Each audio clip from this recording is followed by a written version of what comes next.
ada seorang ulama berguru kepada seorang ulama.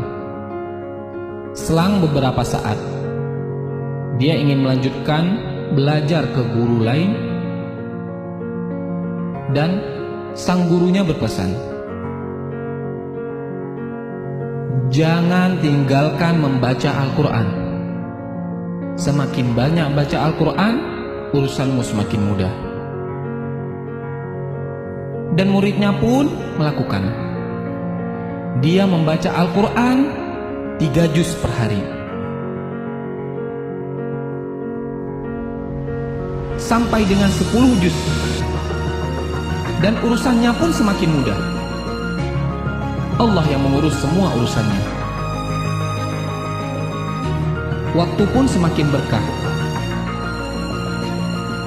Kemudian, apa yang dimaksud dengan berkahnya waktu?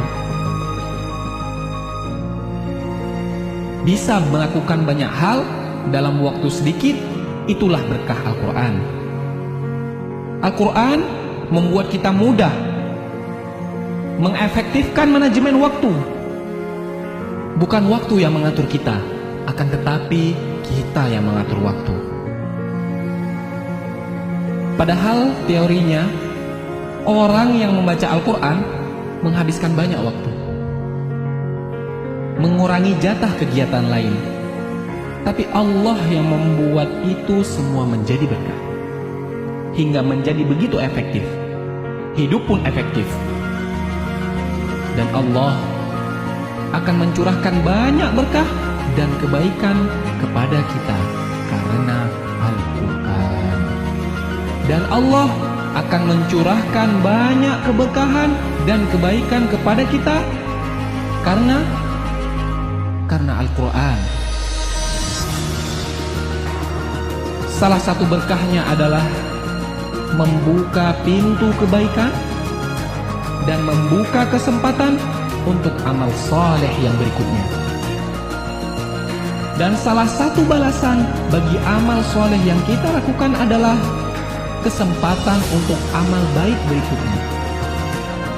Jagalah Allah, maka Allah akan menjagamu. Dan sebaliknya, waktu yang selalu sibuk sehingga hanya habis untuk urusan dunia yang terserah, bisa jadi itu adalah tandanya ada yang salah di dalam hidup kita.